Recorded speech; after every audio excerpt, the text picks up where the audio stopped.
خمر سے مراد ہر وہ چیز ہے جو عقل کو ڈھانپ دے کہ عقل انسان کی پھر کام نہیں کرتی۔ وَأَنَا أَنْهِي عَنْ كُلِّ مَسْكَرٍ، اور میں ہر نشہ آور چیز سے منع کرتا ہوں۔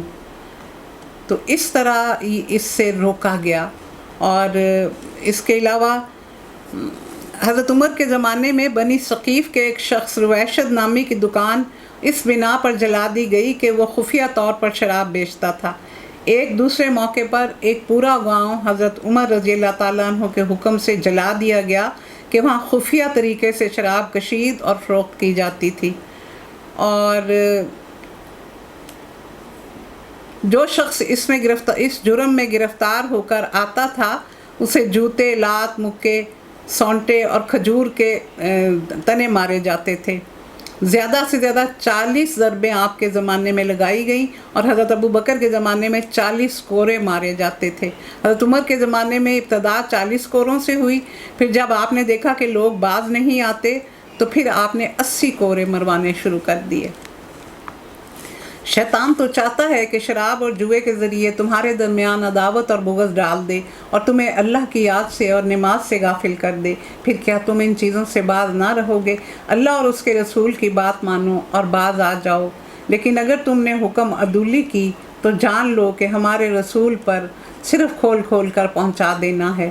جو لوگ ایمان لے آئے اور نیک عمل کرنے لگے انہوں نے پہلے جو کچھ کھایا پیا تھا اس پر کوئی گرفت نہ ہوگی، بشرطے کہ وہ آئندہ ان چیزوں سے بچے رہیں جو حرام کی گئیں اور ایمان پر ثابت قدم رہیں اور اچھے کام کریں۔ پھر جس چیز سے ان کو روکا جائے اور جو فرمان الہی ہو اسے مانیں اور خدا ترسی کا رویہ اختیار کریں۔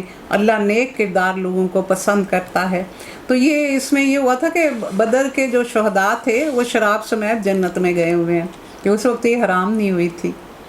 تو بہت سے لوگوں نے تو اس میں جو آیا ہے تو کہ یہ پہلے بہت زیادہ جو گناہ کر چکے تو ان لوگوں کو یہ فکر تھا کہ پتہ نہیں ہمیں معاف کیا جائے گا کہ نہیں، تو ان کو کہا گیا کہ اللہ تمہیں معاف کر دے گا، آئندہ سے توبہ کر لو۔ اے لوگو جو ایمان لائے ہو، اللہ تمہیں اس شکار کے ذریعے سخت آزمائش میں ڈالے گا جو بالکل تمہارے ہاتھوں اور نیزوں کی زد میں ہوگا، یہ دیکھنے کے لیے کہ تم میں سے کون اس سے غائبانہ ڈرتا ہے۔ پھر جس نے اس تنبیہ کے بعد اللہ کی مقرر کی ہوئی حد سے تجاوز کیا اس کے لیے دردناک عذاب ہے۔ یعنی احرام کی حالت میں شکار نہیں کیا جا سکتا، شکار کا بتایا بھی نہیں جا سکتا۔ اگر کسی کو نظر آ جائے تو وہ یہ بھی نہیں کہہ سکتا کہ فلاں جگہ پہ شکار ہے تو تم کر لو جس نے احرام نہیں باندھا ہوا۔ تو اگر وہ جنہوں نے احرام نہیں باندھا ہوا وہ از خود شکار کریں اور لے آئیں کھلانے کے لیے تو اس میں کوئی حرج نہیں ہے۔ اے لوگو جو ایمان لائے ہو، احرام کی حالت میں شکار نہ مارو۔ اگر تم میں سے کوئی جان بوجھ کر ایسا کرے تو جو جانور اس نے مارا ہو اس کے ہم پلہ ایک جانور اسے مویشیوں میں سے نظر دینی ہوگی، جس کا فیصلہ 2 عادل آدمی کریں گے، اور یہ نذرانہ کعبہ پہنچایا جائے گا، یا نہیں تو گناہ کے کفارے میں چند مسکینوں کو کھانا کھلانا ہوگا، اس کے بقدر روزے رکھنے ہوں گے تاکہ وہ اپنے کیے کا مزہ چکھیں۔ پہلے جو کچھ ہو چکا اسے اللہ نے معاف کر دیا، لیکن اب اگر کسی نے اس حرکت کا اعادہ کیا تو اس سے اللہ بدلہ لے گا۔